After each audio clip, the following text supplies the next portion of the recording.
Boa noite, queridos irmãos. Boa noite.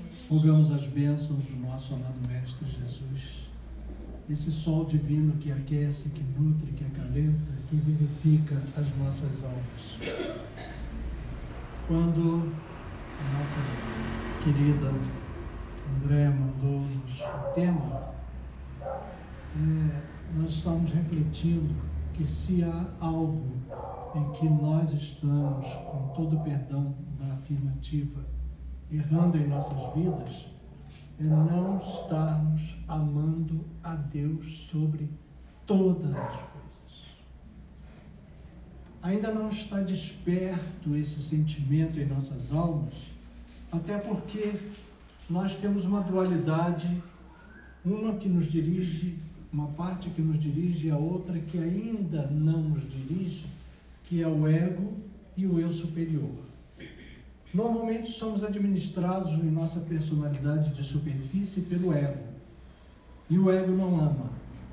No máximo sente paixão.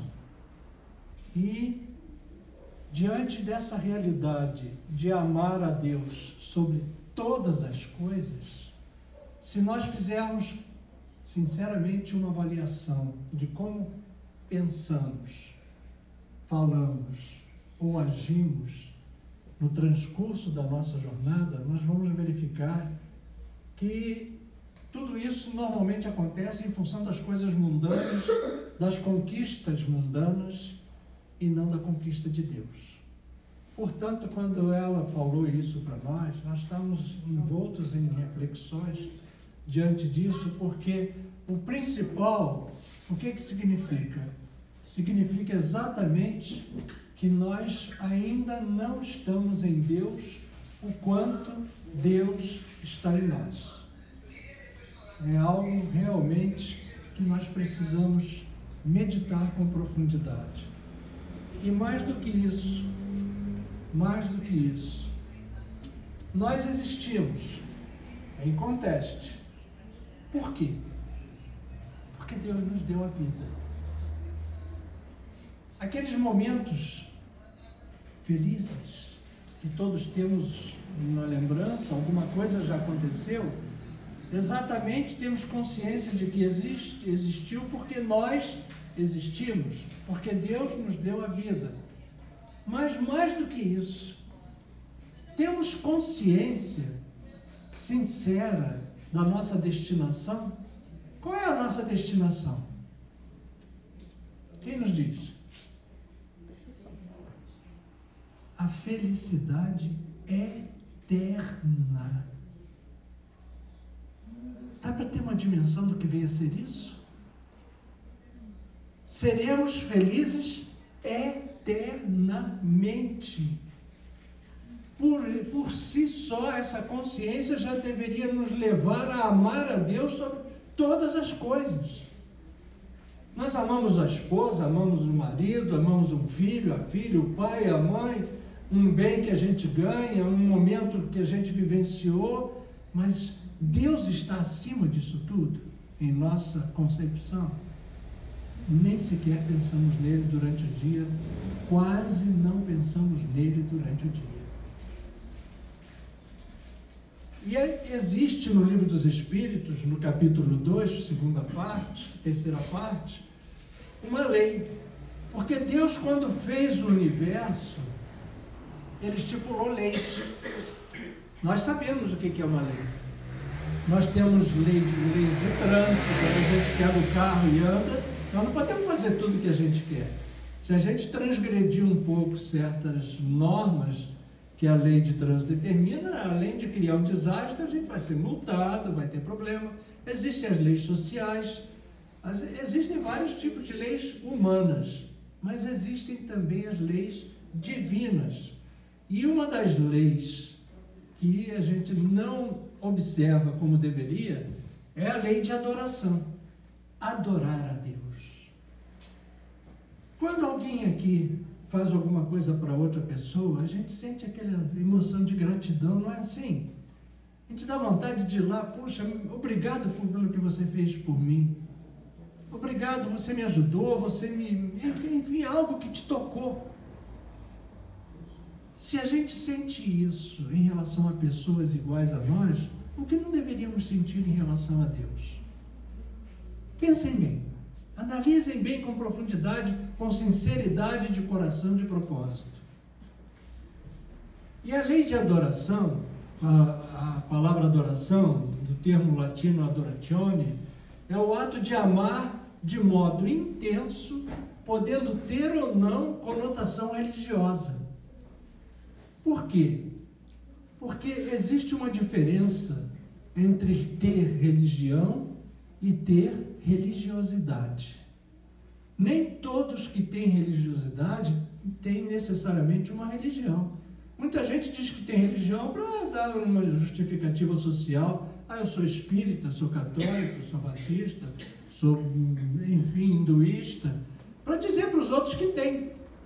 Mas você vive isso? Você sente isso no teu pensamento, na tua palavra e nas tuas atitudes? Você mostra essa religiosidade no teu comportamento, no teu modo de ser, no teu modo de se identificar na sociedade perante outros irmãos? Nem sempre. No sentido religioso, a adoração constitui o reconhecimento humilde e incondicional da absoluta sublimidade de Deus sobre todas as criaturas. Olha só o que significa adorar a Deus. Um reconhecimento humilde e incondicional da absoluta sublimidade de Deus sobre todas as criaturas.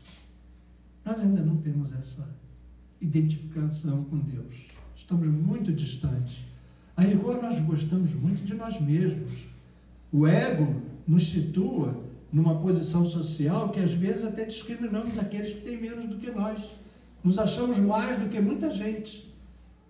Criticamos por pensamento mais do que se imagina.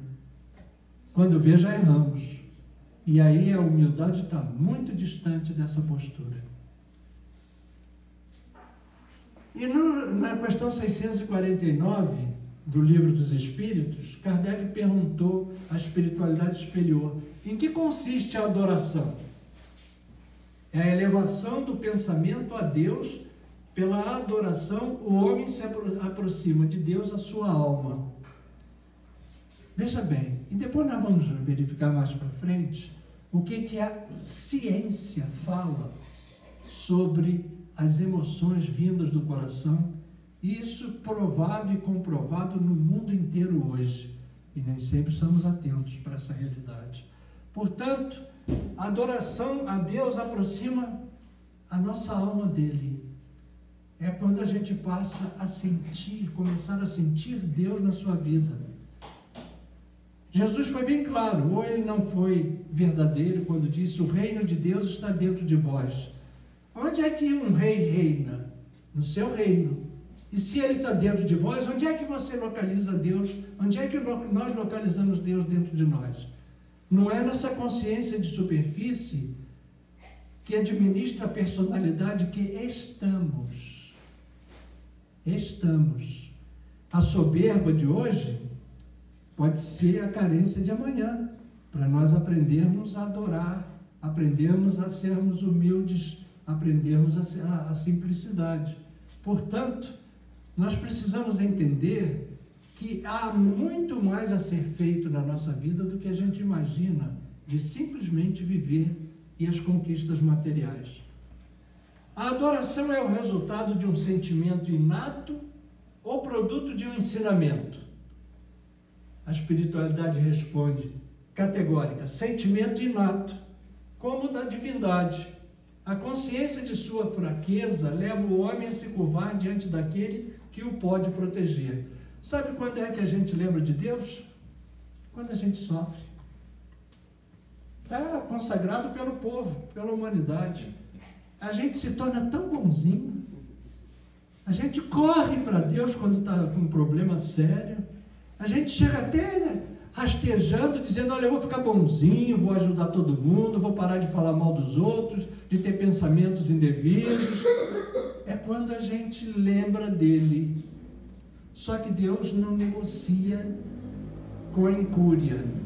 porque Ele sabe perfeitamente quando estamos querendo criar um suborno emocional. Isso Ele não vai se submeter, porque Ele é a inteligência suprema, causa primária de todas as coisas. Houve povos desprovidos de todo sentimento de adoração? Kardec ainda pergunta. A espiritualidade superior diz, não, porque jamais houve povos ateus. Todos compreendem que há, acima deles, um ser supremo. E se analisarmos, todas as facções que houveram na humanidade, todos os povos, desde os mais primitivos, sempre adoraram alguém. Era o Deus vento, Deus sol, Deus lua, Deus de tudo, né? O politeísmo vigia. Por quê? Porque o homem sempre teve essa sensação de um ser superior. É claro que desde a primeira revelação com Moisés, mais ou menos há 3.500 anos atrás, que veio, né, a realidade do Deus único. E dali começou a mudar essa realidade que hoje nós adotamos em nossa vida. Pode-se considerar a adoração como tendo sua fonte na lei natural? As leis naturais são as leis que Deus fez, tá? Ela faz parte da lei natural porque é o resultado de um sentimento inato no homem. Por isso a encontramos entre todos os povos, embora sob formas diferentes. Existe uma realidade tão sublime no amor que Deus tem por nós, que Ele não abre mão de nenhuma das suas criaturas. Aquele que hoje está matando, que a gente está execrando dentro de nós, né? Matando, estuprando, roubando, fazendo, etc., nem dele Deus abre mão. Ele vai a Deus querendo ou não querendo. Porque tem dois caminhos para você ir a Deus: pelo amor e pela dor. A opção é nossa. Primeiro dos mandamentos se refere a Deus, que é o tema que nos foi colocado. Amarás o Senhor teu Deus de todo o coração, todo, integral, de toda a alma e de todo o entendimento. Está em Mateus capítulo 22, versículo 37. Então, estas palavras seguem as do Antigo Testamento. Está em Deuteronômios, capítulo 6, versículos 4 e 5. Escuta, Israel, o Senhor nosso Deus é o único. E quando fala único, é o único para tudo. Porque nós podemos procurar nos amar. E a gente oferece um carinho especial quando é a esposa, quando é o filho, nosso filho e tal, né? Aliás, a gente ainda está muito circunscrito à realidade familiar que a gente adota. A gente ama os nossos. Os vizinhos a gente ainda não consegue amar muito bem, não. Né? A gente ainda tem uma certa tendência de ver defeitos, coisas assim. Acontece com outras pessoas, não é com vocês aqui. Então, amarás o Senhor teu Deus de todo o coração, de toda a alma e de todo o entendimento. Estamos trazendo coisas que já não foram vistas e lidas por nós? Não. Quando Jesus aqui veio para nos dar um código de comportamento, pedindo inclusive para amar os inimigos, foi há 2 dias atrás? Há 2 semanas? Há 2 meses? Há 2 anos? Há 2 séculos? Há 2 milênios. Quantas reencarnações de Jesus até hoje nós tivemos? Mais ou menos. Por baixo. Umas 15? Bem por baixo. Se nessas reencarnações todas nós ainda não conseguimos adotar hoje Jesus e amar a Deus sobre todas as coisas, imagina o que fizemos do nosso passado e os débitos que temos para com as leis divinas. E Jesus disse-lhe: amarás o Senhor teu Deus de todo o coração, de toda a tua alma, de todo o teu entendimento. Esse é o primeiro mandamento. A lei que tem que ser observada. E vamos ver hoje, cientificamente, quando nós não observamos essa lei, o que acontece conosco. E o segundo, semelhante a este, é amarás o teu próximo como a ti mesmo. Também não conseguimos fazer isso. Nós amamos as coisas para nós, para a nossa família, mas para os outros, se sobrar tempo, se der. E nós nos esquecemos que essa família que temos hoje nem sempre foi a mesma família que tivemos no passado. Aquele que passa ali na calçada que a gente acha que não conhece, pode ter sido um irmão, um pai, um filho, uma pessoa ligada a nós. Mas nós não temos essa consciência, essa dimensão. Ainda vivemos sem ter aquilo que Jesus disse há 2000 anos atrás: olhos de ver e ouvidos de ouvir. Como se dá o mecanismo do sentimento de amor? Quando alguém encontra alguém e passa a amar aquela pessoa. Quando jovem é muito comum, né? A gente até, coração palpita, a gente só digere aquela pessoa, a gente não vê defeitos naquela pessoa, a gente só vive pensando nela. Não é assim que acontece? Já tivemos isso em relação a Deus alguma vez? Não. Com certeza não. Nunca amamos a Deus acima de qualquer outra realidade maior que já temos amado nessa terra. E é um mecanismo normal do ser humano. Sabe qual deveria ser a nossa prece quando a gente acorda de manhã cedo?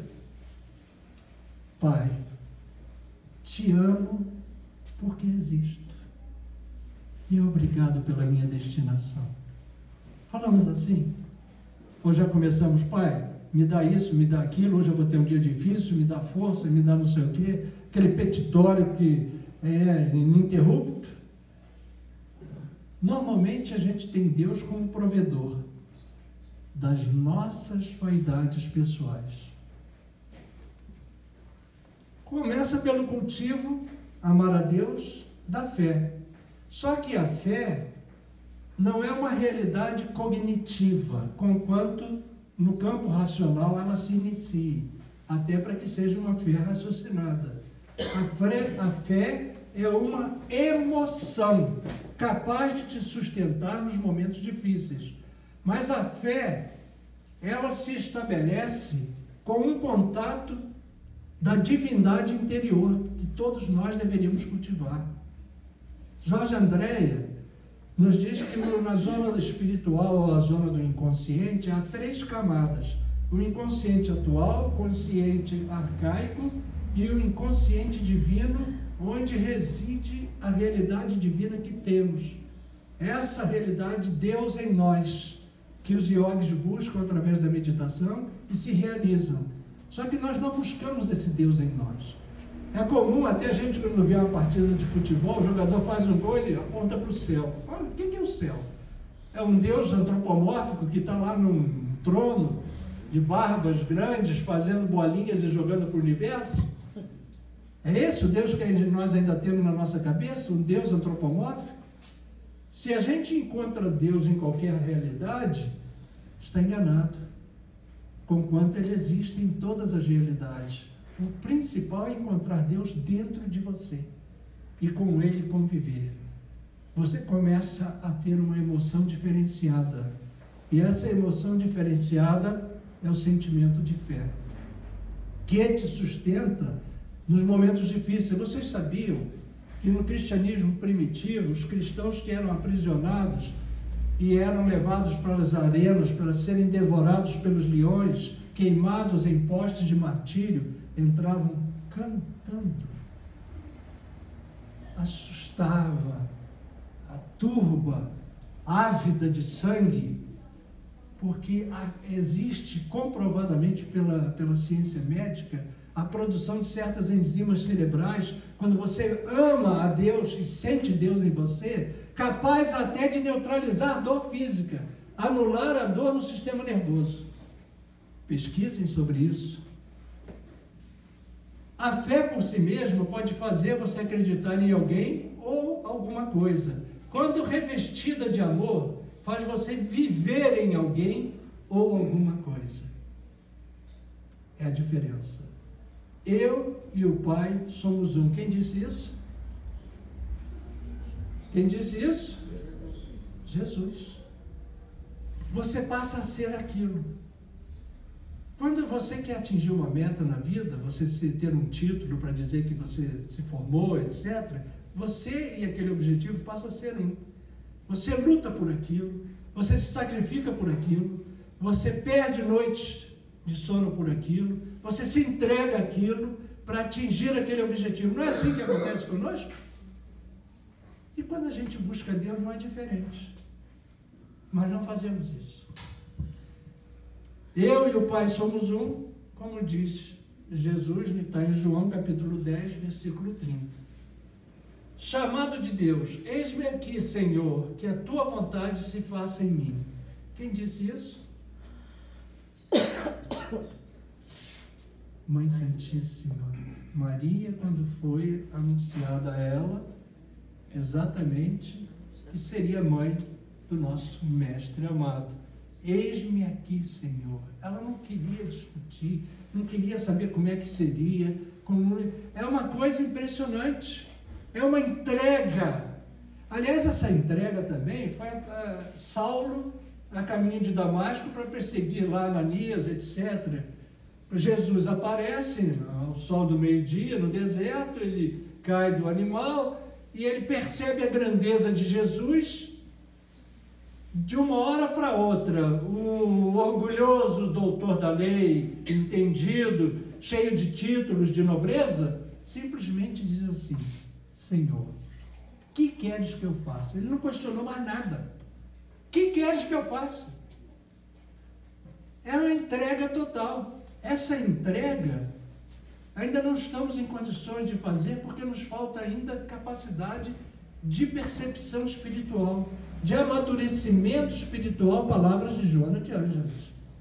Enquanto nós vivermos como crianças espirituais, reclamando de tudo, lamentando por tudo, lutando pelas coisas materiais que, todo mundo sabe, caixão não tem gaveta, não vai levar, ainda não buscando o tesouro que os ladrões não roubam, nem as traças destroem, que esse sim você vai levar, nós vivemos de ilusão, passamos pelo tempo sem viver. O homem deve saber que do cérebro e só do cérebro derivam prazer, alegria, riso e divertimento, assim como tristeza, pena, dor e medo. A frase foi dita por Hipócrates mais ou menos entre 460 e 377 a.C., há milhares de anos, mas continua certeira. Por quê? Porque você, pelo cérebro, você detecta a emoção. Quando você diz assim, eu vou a um jogo de futebol, você racionaliza, você esquematiza. Quando chega lá, você tem a emoção de estar lá vivenciando isso. Assim, tudo começa na razão. Amar a Deus sobre todas as coisas, pois, tem que começar no pensamento. Eu quero amar a Deus sobre todas as coisas. Como eu digo, eu quero um carro novo, eu quero uma casa nova, quero passear na Europa, quero isso, quero aquilo, quero comer esse prato. Enfim, começa na razão. Para aí você vivencia a emoção do fato, do gesto. Nós fazemos isso em relação a Deus? Absolutamente. Essas pesquisas aqui, eu vou chegar mais de perto, porque eu sei que lá de longe vocês não vão ler. Uma pesquisa com 259 pacientes cardíacos revelou que a maioria usa a fé para lidar com a doença. Isso agora é mundo, tá? Pesquisas em Israel, na Europa, Estados Unidos. Aqui no Brasil nós temos várias pesquisas, inclusive da USP. Acreditam em Deus 99%, rezam todos os dias 66%, acreditam que a religião traz benefícios à saúde 52%, usam a fé como conforto nos momentos de doença 90%, gostam que os médicos falassem sobre religião. Isso só para olhar essa parte. Hoje em dia, nos Estados Unidos, tem mais ou menos umas 140 escolas de medicina. Mais da maioria das escolas de medicina já determinou que tem uma matéria curricular, como é o português aqui para nós, a matemática, etc. Você sabe qual é essa matéria?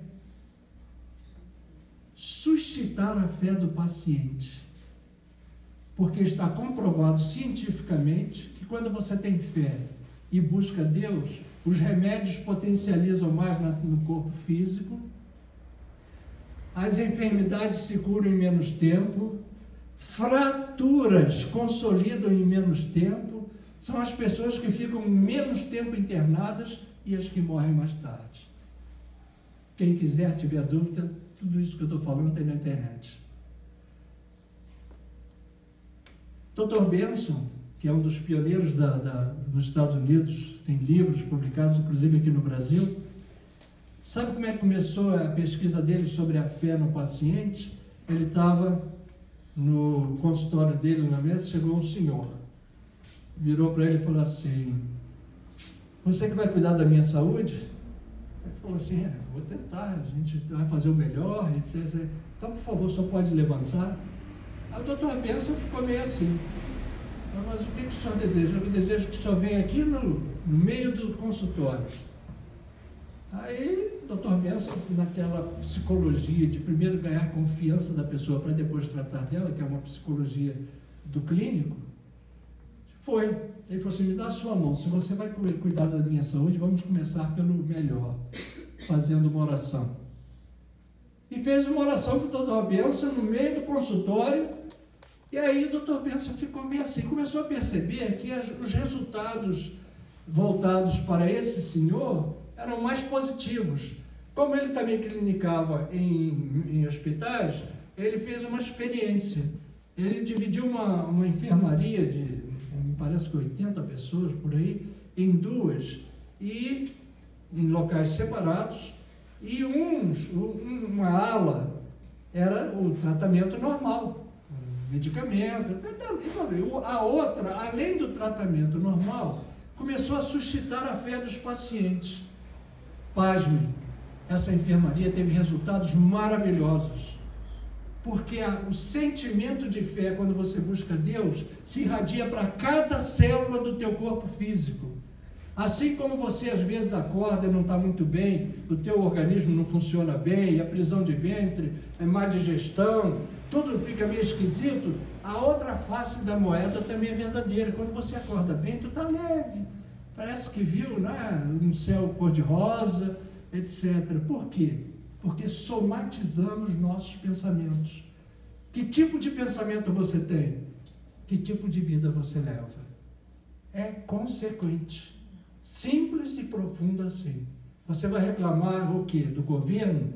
Da vida? Das dificuldades? Não, tem que reclamar do que tu pensa. Porque você pensando corretamente, você está produzindo, é artífice da tua saúde física e, consequentemente, espiritual, de onde é decorrente. Tal como o corpo está morto, se não há espírito nele, assim também a fé sem obras está morta. Não adianta você ter fé e não consolidar isso onde você vive. Devo florescer onde Deus me plantou. É no teu cadinho de luta do cotidiano que você tem que mostrar que está em fé, que você leva Deus no teu comportamento, porque na tua palavra e no teu pensamento. Ainda recentemente eu estava no meio de um grupo de amigos que não são, a maioria nem espírita e discutindo política, coisa que não acontece em lugar nenhum, né? E porque o governo tal, fulano de tal, e patati patatá. Celso, tu não abre a boca para falar de política? Eu falei: eu vou abrir a boca para falar de política o dia que colocarem Deus nela. Aí eu vou pensar. Porque tem algum lugar que Deus não esteja? Impossível, porque se tivesse um único lugar onde Deus não pudesse estar, ele seria um Deus limitado, e um Deus limitado não é Deus. Nós obramos por pensamentos, palavras e atitudes, dentro e fora de nós. Alguém aqui já teve a oportunidade de estudar um pouco mais sobre a física quântica? Temos alguns anos procurado estudar dentro das nossas limitações. Naturalmente, eu não sou nenhum cientista graduado para poder falar da forma que eles falam e vivenciam. A física quântica nos diz que estamos todos interligados. E isso se comprova em obras como Pensamento e Vida de Emmanuel, que também diz a mesma coisa. significa que o meu pensamento se irradia para a psicosfera reinante em toda a humanidade. O meu pensamento de revolta, a minha lamentação, a minha crítica, o fato de eu não sentir Deus, pode estar influenciando os fundamentalistas lá no Oriente Médio para praticarem um ato nefasto, como um homem-bomba, por exemplo. Porque a humanidade é uma só. Há uma nuvem negra, degradante, que é somatório de pensamentos negativos emitidos por todos aqueles que pensam que pensamos. Então você pode estar influenciando o teu vizinho ali do lado, com o teu pensamento negativo, de se achar mais do que alguém, de soberba, de orgulho, de vaidade. Nós somos responsáveis desde o nosso pensamento. Livro, Veleiros de Luz, mensagem de Dr. Bezerra de Menezes. Vou falar tranquilo, bem devagar, para vocês não esquecerem, porque isso é algo que nós não devemos esquecer. Deixa o carro passar, porque eu não quero nem barulho. Cada um de nós tem na consciência um juiz lavrando sentença por cada pensamento emitido.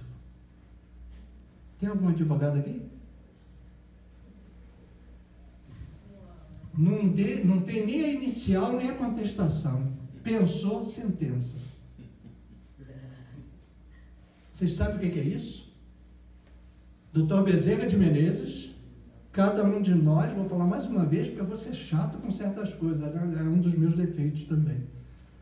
Cada um de nós tem na consciência um juiz lavrando sentença por cada pensamento emitido. Pensou, sentença. Pensou, sentença. Sabe aquele pensamentozinho não muito bom que a gente teve hoje durante o dia em relação a alguma coisa, alguém, uma pessoa, etc? Sentença. Porque existe uma lei divina que está na prece de Francisco de Assis, que diz: a cada um é dado segundo as suas obras. E obramos por pensamentos, palavras e atitudes, dentro e fora de nós. E essas sentenças repetitivas, elas vão se infiltrando na cidadela celular do cosmo biológico, que é o nosso corpo físico, produzindo enfermidades. Somos os artífices das nossas enfermidades, em quase a maioria. André Luiz diz isso. Comprovado por Emmanuel e Joana de Ângeles. Somos os artífices dos males que acalentamos e a gente reclama de algo fora, esquecidos que nós é quem produzimos isso. A outra face da moeda, quando buscamos Deus, também é verdadeira. Você pode ser o artífice da tua saúde, com pensamentos bonitos e positivos, obrando em favor do semelhante, amando a Deus sobre todas as coisas e ao próximo como a si mesmo. O amor pode até bater lá pelas bandas do coração, mas ele é o resultado de complexas reações químicas que acontecem no cérebro. Realmente, com toda emoção nossa, altera a química cerebral. Toda. E nada mais são do que o resultado de um processo evolutivo humano. Você ama à medida que evolui. Se não está amando, é porque não está evoluindo. Não tem jeito. Nesse processo estão envolvidos basicamente 3 neurotransmissores: a dopamina, a norepinefrina e a serotonina, todos produzidos por áreas ligadas ao sistema de recompensa e prazer do cérebro. Se você ama, você produz esses tipos de enzimas, de produtos cerebrais, que entrando na corrente sanguínea, visitam as células do corpo físico, que visitando as células do corpo físico, trazem harmonia funcional das células. Consequência? Saúde. Você é o artífice da tua saúde. As mãos tremem, o coração e a respiração aceleram quando o ser amado está por perto. Acontece isso conosco. Estão em ação a dopamina e a norepinefrina, substâncias que levam à alegria excessiva, A falta de sono, tu nem dorme direito quando ama. Você fica acordado pensando naquela pessoa, é o príncipe encantado, a princesa que parece até de porcelana, nem cheiro tem. E o sentimento de que o amado é o único e de que é quase impossível compará-lo com alguém. Já aquela compulsão e obsessão pelo parceiro são causados por baixos níveis de serotonina. E aí são paixões que a gente adota. Tá? Que é impressionante, a pessoa vive um processo obsessivo, né, em relação ao outro, e se você falar mal da pessoa que tu está amando naquele momento, você pega o revólver e dá um tiro primeiro, para depois ver o que faz. É assim que nós somos. Imagine quem ama a Deus com profundidade. Dá para sentir que é algo ainda que não atingimos? E os neurotransmissores, que nós já conhecemos, aqui é uma foto ampliada milhares de vezes, fazem com que toda a química cerebral modifique-se através do sentimento de amor. Aliás, o menor versículo da Bíblia está em João. Deus é amor. Se criarmos um silogismo em torno dessa sentença, Deus é amor, significa que toda vez que nós amarmos, estamos sentindo Deus. Concordam? João é categórico, está no evangelho dele, podem confrontar. Deus é amor. Se você ama, você está sentindo Deus. Conclusão: quem poderia imaginar que o sentimento de amor e paixão pudesse ser tão complexo ao ponto de exercer função em nosso organismo e provocar mudanças no mesmo? Liberação e hormônios, alteração no funcionamento dos nossos órgãos e também o nosso psicológico, com alteração na escala de humor, na emoção, no pensamento e no desejo. Estamos distantes de Deus conquanto Ele esteja em nós. Não basta você ter Deus em você, você tem que estar nele. Eu e o Pai somos um. Foi o que Jesus mostrou o caminho. Amarás o Senhor teu Deus de todo o seu coração, de toda a tua alma e de todo o teu pensamento. Não é somente o cumprimento da lei de adoração, não, diz os Espíritos, mas também fator de saúde física, espiritual, como acabei de falar, paz, felicidade e vivência do sentimento maior que existe, amor. Deus é amor, está em João, como eu falei, capítulo 4, versículo 8, quem quiser anotar para conferir pode fazer. Toda vez que vivo o amor, vivo Deus em mim. Agora, cientificamente, isso aqui está comprovado cientificamente, tá? Influência de Deus em nossa vida. Quando você passa a sentir Deus na sua vida, o que acontece? É encontro da fé. Ninguém pode ter fé sem sentir Deus, é impossível. Você vai para uma sentença que você é inocente, você é a sentença de morte. Você é inocente. Você pode ir sofrendo, chorando, ou pode se entregar a Deus e dizer: Pai, estou em tuas mãos. Porque nós temos medo de muita coisa, porque não sentimos Deus em nós. Os cristãos primitivos não tiveram medo de serem devorados por leões, feras. Não tiveram. E, pasmem, existe comprovadamente na medicina, né, através dos neurotransmissores, certas químicas que realmente favorecem a não incidência da dor em certo momento de êxtase. Vocês querem ver uma coisa? Foi comprovado, inclusive, na Segunda Grande Guerra Mundial, que aquele afã do soldado na guerra, aconteceu, isso tem registros comprovados, o soldado tinha perdido um braço e não tinha se dado conta, ele continuava naquele afã, ele não sentiu a dor.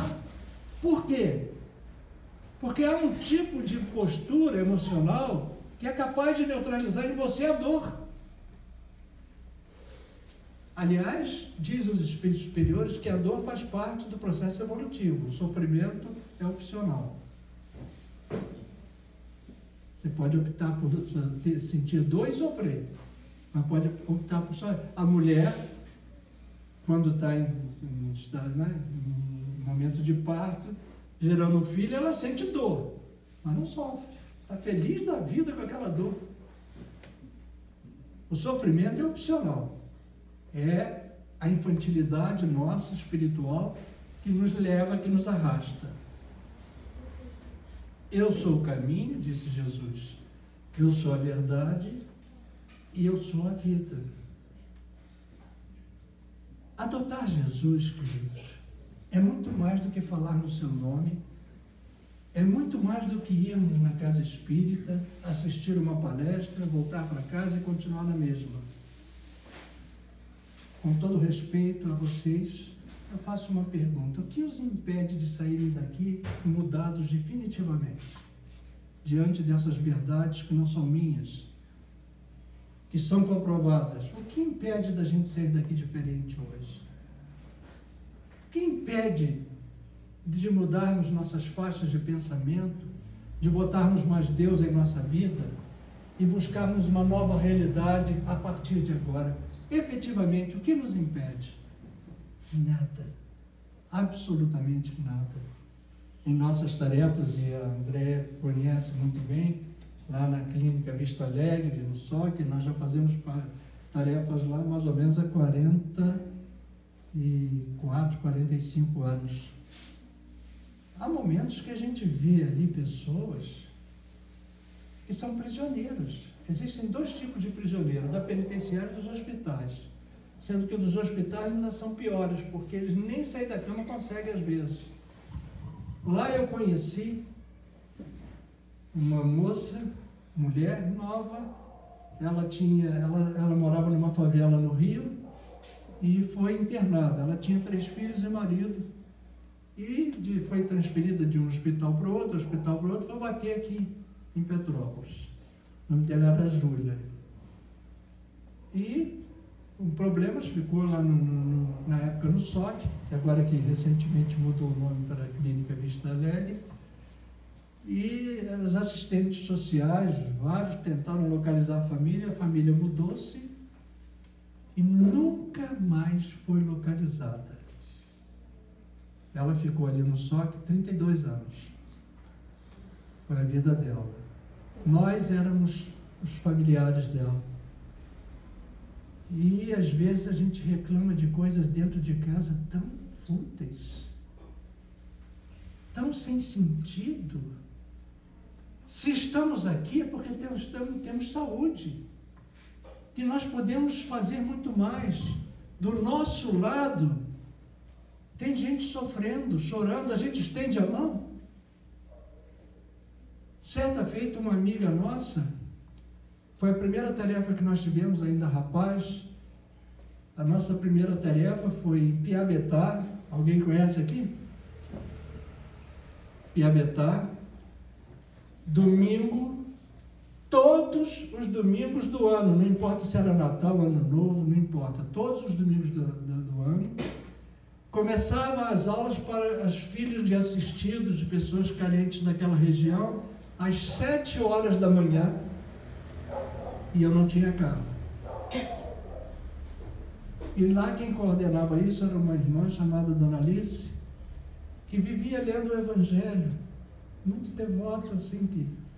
E um dia ela estava, naquela época, ela atravessava do Rio para Niterói de barca, e ela estava atravessando um dia de sol, e estava vazia a barca, e tinha uma mulher relativamente nova mais na frente dela, e ela estava lendo. Ela pensou, poxa, eu estou tão sozinha aqui, vou sentar perto da nossa irmã ali. Sentou e começou a chamar a conversa daqui, dali e tal, e falar de Deus. De repente a mulher prorrompeu em soluços assim, que a assustou, falou, me perdoe, se eu falei alguma coisa, se eu falei, eu sou espírita, mas eu não quis... Ela achou que tinha até aviltado a religião, né, da pessoa. Depois que a mulher se recompôs um pouquinho, virou-se para ela e falou assim, não, você me salvou. Eu ia mergulhar nessas águas ali na frente, eu ia cometer o suicídio. E aí é que ela se deu conta. Nós não sabemos a dor que está do nosso lado. Nós não sabemos quanto podemos ser úteis. Basta sentir Deus em você e sair de encontro ao teu irmão, que Deus ama da mesma forma que te ama. E nós começamos a mudar a nossa realidade interior e a exterior à nossa volta. Isso é começar a sentir Deus. É viver Deus a cada instante. É saber que Ele está em você, que tudo passa nessa vida e que nós só teremos pela frente, para sermos felizes, uma eternidade. Temos dimensão que é isso? Certo discípulo, lá no Oriente, chegou perto do guru dele e falou assim: mestre, não entendo o que vem a ser eternidade. Você podia me explicar? O guru pensou um pouco e falou assim: imagine a montanha mais alta da Terra. Imagine que de 100 em 100 anos um passarinho vai lá em cima e limpa o biquinho. Quando ele conseguir desbastar toda a montanha, terá passado o primeiro instante da eternidade. Eu, quando vi isso, eu fiquei assim. Mas é para ficarmos assim. Seremos felizes eternamente. Esse sofrimento, esse estado de coisas vai passar. O que a gente precisa colocar é mais Deus em nós, sentir a presença dele em nós. Pararmos de reclamações indevidas, de nos acharmos superiores a quem quer que seja, porque Deus nos ama da mesma forma e não abre mão de absolutamente ninguém. Precisamos acordar, ter olhos de ver e ouvidos de ouvir, para que nós não percamos mais essa reencarnação e não deixemos passar a oportunidade bendita, porque, segundo a espiritualidade superior, muitos de nós aqui estamos reencarnados não é por mérito, alguém foi fiador nosso do lado de lá. E o que estamos fazendo do nosso tempo? Buscando apenas os tesouros que os ladrões roubam e as traças destroem? Não é essa a verdadeira vida. Amar é o desafio.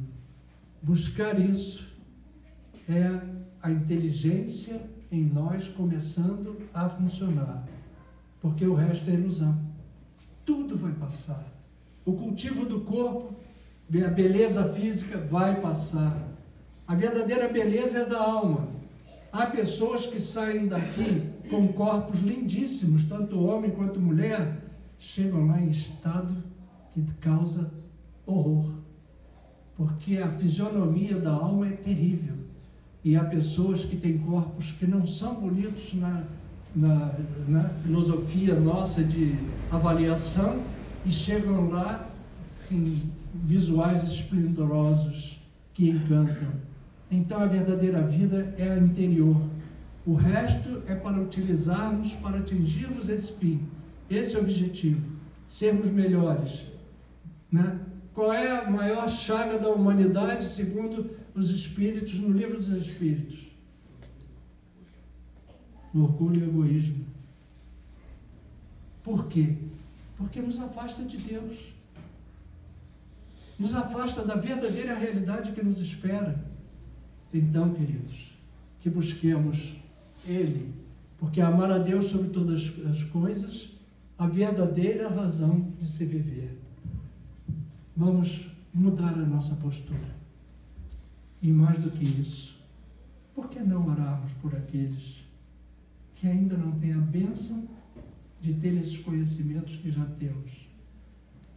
De pensar de tantos que estão espalhados nesse momento em lágrimas profundas e pedir a Deus: Senhor Deus, Pai dos que sofrem, dos tristes, dos oprimidos, fortaleza dos vencidos, consolo de toda dor. Embora as misérias amargas dos prantos de nosso erro, deste mundo de desterro, clamamos por vosso amor. Nas aflições do caminho, na noite mais tormentosa, vossa fonte generosa é o bem que não secará. Sois em tudo a luz eterna, da alegria, da bonança, nossa porta de esperança que nunca se fechará. quando tudo nos despreza no mundo da iniquidade, quando surge a tempestade sobre as flores da ilusão, ó Pai, sois a luz divina, o cântico da certeza, vencendo a toda aspereza, vencendo a toda aflição. Na hora da nossa morte, no abandono, no tormento, trazei-nos o esquecimento da sombra, da dor, do mal, e que nos últimos instantes sintamos a luz da vida, renovada e redimida na paz ditosa e imortal. Meu coração para vocês e que Jesus nos abençoe.